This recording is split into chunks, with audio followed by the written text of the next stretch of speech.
और इष्ट जिसको हम मानते हैं, उसके सन्मुख जब भी जाओ तब कुछ ना कुछ भेंट वस्तु लेकर के जाना पड़ता है। इन तीन चीजों पर रिक्त हाथों से नहीं मिलते इन्हें।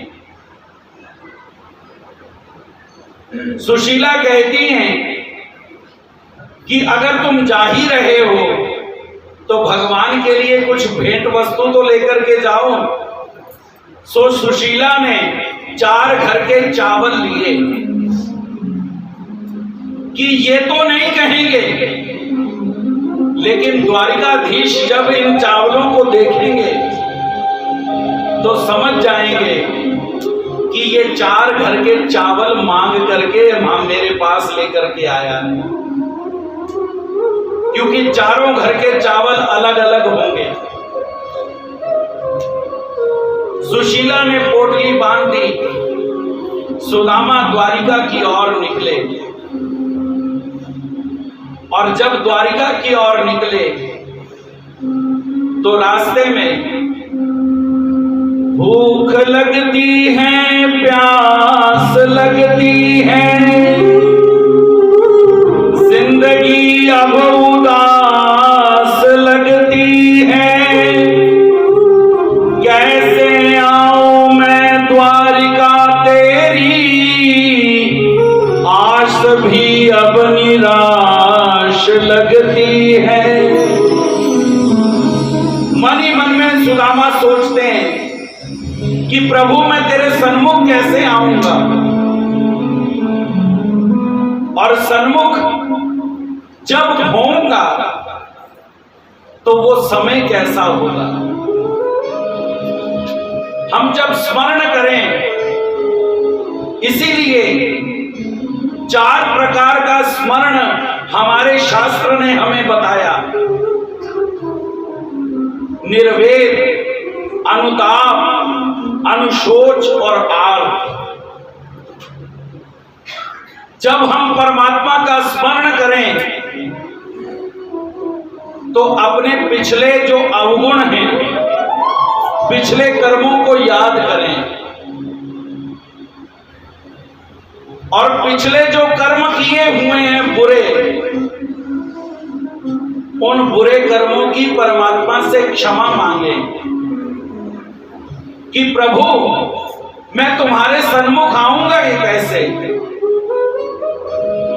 मैली चादर ओढ़ के कैसे द्वार तुम्हारे आऊं,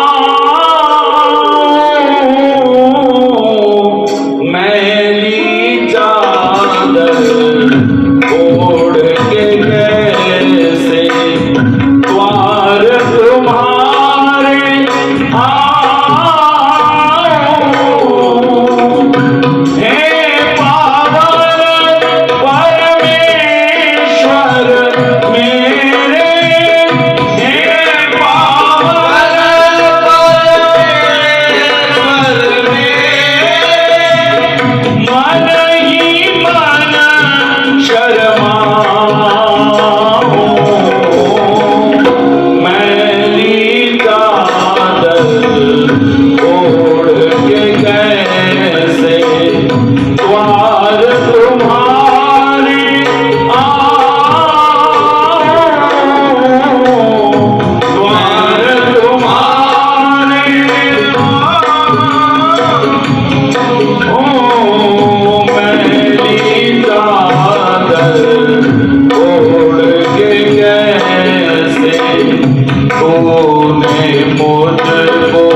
संसार में मैंने इसको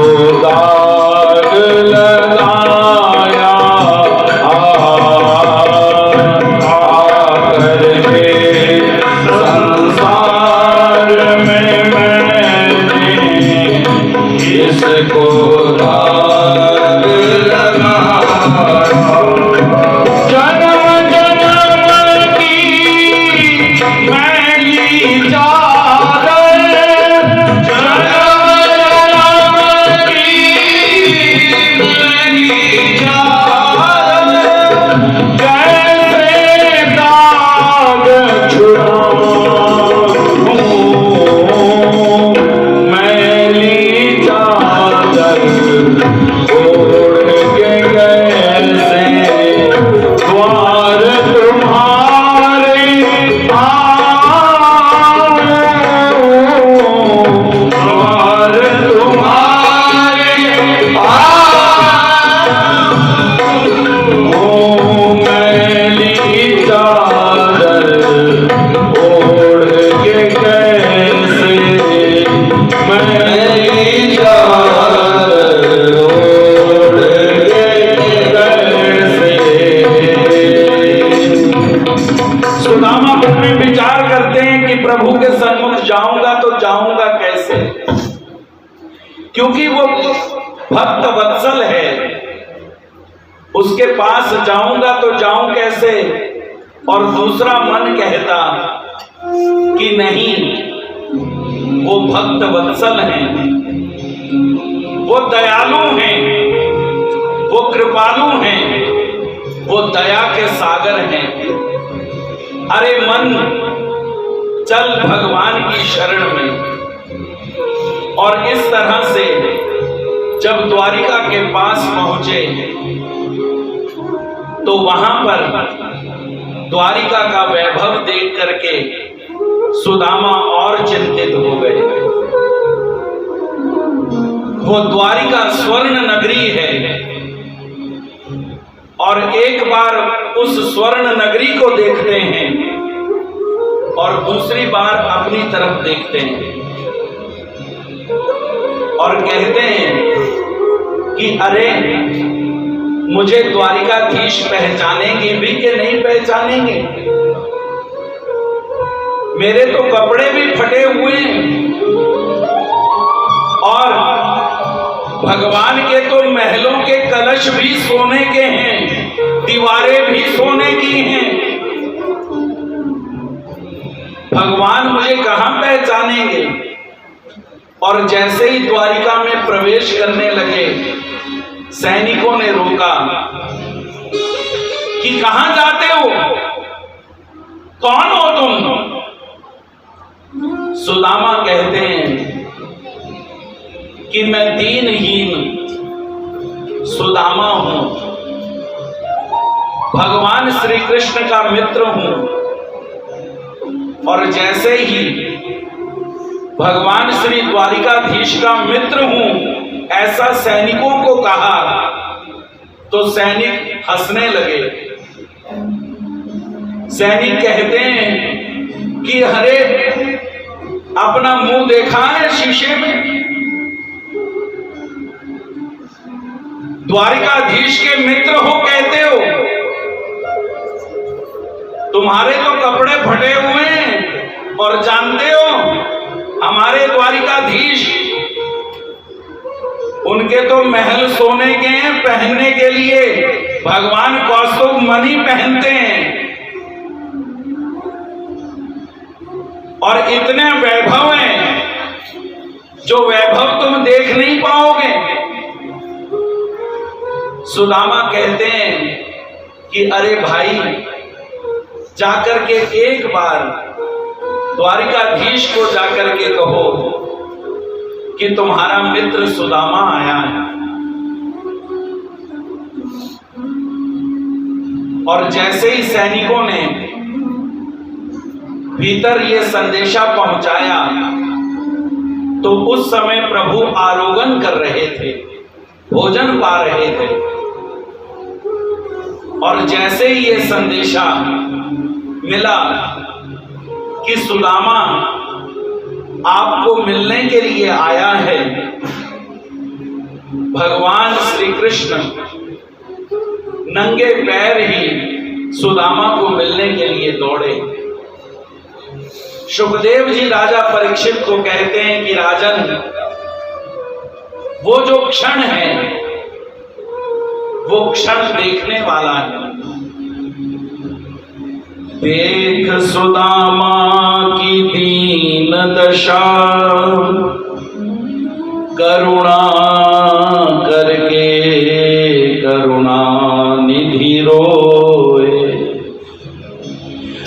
पाए पखारण को पानी नहीं, नैनन के जल से पग धोए।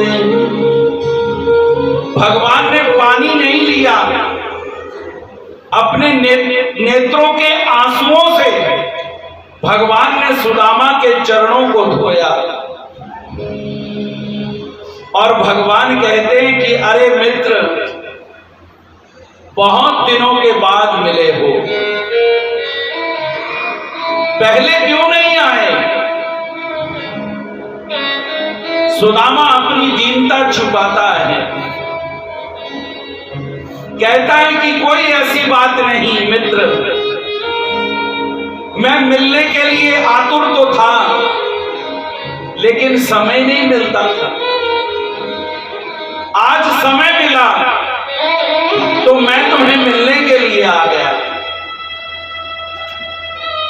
और भगवान कहते हैं चलो हम अपने परिवार का परिचय करवाते हैं, तुम बड़े दिनों बाद आए हो। सभी पटरानियां, सभी रानियां खड़ी कर दी गई, सुदामा जी को बिठा दिया गया। सबसे पहले रुक्मिणी देवी आई, नमस्कार किया। सुदामा जी कहते हैं सौभाग्यवती भव, पुत्रवती भव, सुखवती भव। 8 पटरानियां आई, सभी को आशीर्वाद दिया। एक एक करके भगवान परिचय दे रहे हैं। ऐसे करते करते जब 50-100 आगे हुई तो सुदामा कहते हैं कि इतनी और कितनी है? मैं गरीब ब्राह्मण आशीर्वाद देकर के थक गया, मुझे खाना भी नहीं पूछा और आशीर्वाद दिलवाए जा रहे हो। मैं एक ही बार सबको एक ही बार इकट्ठा करो, मैं एक ही बार में सबको आशीर्वाद देता हूं। भोजन हुआ और जब भोजन सुदामा के सामने आया तो जो सुशीला ने दिया हुआ था 4 मुट्ठी चावल, 4 घर का चावल, सुदामा कहते हैं कि ये मैं भगवान के आगे निवेदन नहीं करूंगा। अरे ये तो 56 भोग लगाते हैं और इसके आगे मेरे चावलों की क्या गिनती। अगर ये सामने करूंगा तो भगवान मेरी दीनता को जान जाएंगे। भगवान कहेंगे कि अरे ये इतना गरीब है, मैं इन्हें नहीं दूंगा। और भगवान श्री कृष्ण कहते हैं कि भौजाई ने क्या भेजा है, हमें दो। सुदामा कहता है कि कुछ नहीं लाया, लेकिन जो पोटली थी भगवान ने वो खींच ली और पहली मुट्ठी भगवान ने ग्रहण करी। राजा परीक्षित को सुखदेव कहते हैं कि पहली मुट्ठी जब भगवान ने ग्रहण करी तो इहलोक का सुख भगवान ने सुदामा को प्रदान कर दिया। दूसरी मुट्ठी ग्रहण करी, भगवान ने परलोक का भी सुख सुदामा को प्रदान कर दिया। और तीसरी मुट्ठी जैसे ही भगवान ग्रहण करने लगे तो रुक्मिणी ने भगवान का हाथ रोक लिया। भगवान को कहते हैं महाराज हमें भी उधर ही भेजोगे, हमें तो आपके पास रहने दो। और इधर सुदामा को भगवान ने नए वस्त्र पहनाए। थोड़े दिन सुदामा भगवान के पास रहे और थोड़े दिनों के बाद जब सुदामा कहते हैं कि अब मैं अपने गांव चलता हूं,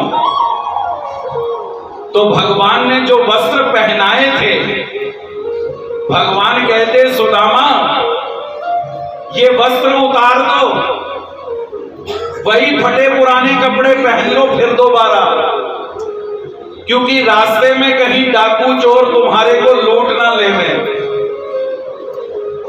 सुदामा अपने मन में विचार करते हैं, अरे मैं तो भगवान से कुछ मांगने आया था, लेकिन भगवान ने तो जो दिया वो भी खींच लिया, जो पहनाए थे वस्त्र वो भी उतरवा लिए। चलो कोई बात नहीं, भगवान सुदामा के साथ संवाद करते हैं। भगवान सुदामा को कहते हैं कि सुदामा,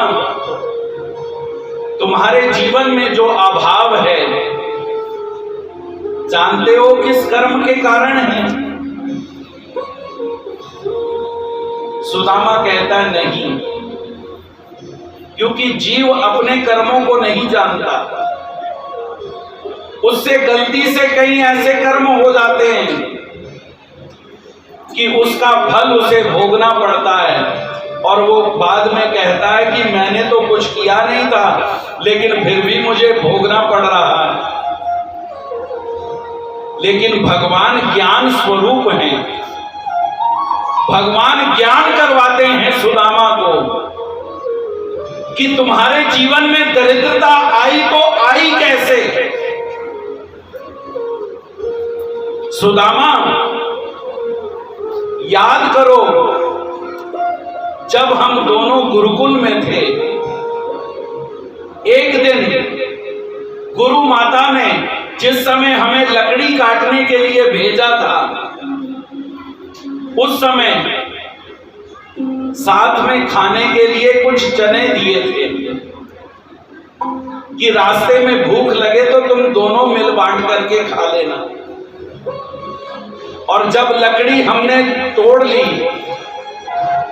तो वर्षा होने लगी, हम वृक्ष के ऊपर चढ़ गए और तुम वृक्ष के दूसरे वृक्ष के नीचे थे, और तुम्हारे को भूख लगी, हमें भी भूख लगी हुई थी। तुम्हारे पास जो चने थे वो चने खाने लगे तुम, और लोभ में आ गए। हमने पूछा कि गुरु माता ने जो चने दिए थे वो चने हमें भी दो, हम भी खाना चाहते हैं, हमें भी भूख लगी है। उस समय तुमने कह दिया कि वो चने तो खत्म हो गए, और वो चने जो तुम्हारे और हमारे लिए गुरु माता ने दिए थे वो हिस्सा हमारा तुमने खा लिया, जिस वजह से ये दरिद्रता तुम्हारे को भोगनी पड़ रही है। सुखदेव जी राजा परीक्षित को कहते हैं कि राजन, इस तरह से जो किसी का हिस्सा खाता है उसके जीवन में दरिद्रता सुदामा जैसी आती ही आती है। इसलिए कभी भी किसी का हिस्सा नहीं खाना चाहिए, कभी भी किसी का हिस्सा अगर खाओगे तो तुम्हारी भी गति सुदामा जैसी होगी। लेकिन हमें कृष्ण मिलने वाले नहीं, उनके जीवन में तो कृष्ण आ गए, दिन पलट गए, और सुदामा जब अपने गांव पहुंचे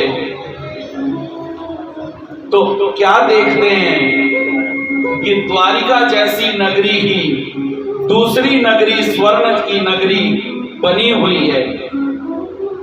सुशीला और बच्चे सभी सुखी हैं, और भगवान की इस दयालुता के ऊपर सुदामा कहते हैं कि वाह कृष्ण, यही भगवान श्री कृष्ण की विशेषता है कि जब वो देते हैं तो पता नहीं लगने देते कि क्या हमारा भला हो गया। इसलिए परमात्मा का चिंतन कीजिए, और चिंतन करने से क्या होगा, हमारा जीवन अपने आप परमात्मा बदल देंगे। उसे बदलने के लिए प्रभु के आगे याचना करने की जरूरत नहीं। वो सब कुछ जानता है कि मेरे भक्त को क्या चाहिए। ऐसा चरित्र, सुदामा का चरित्र सुना करके अब 7वां दिन हो गया। जब 7वां दिन हो गया, अब थोड़ी देर में तक्षक सर्प आने वाला है, और राजा परीक्षित, सुखदेव जी राजा परीक्षित को कहते हैं कि राजन, इस तरह से मैंने तुम्हें भगवान के चरित्रों को सुनाया।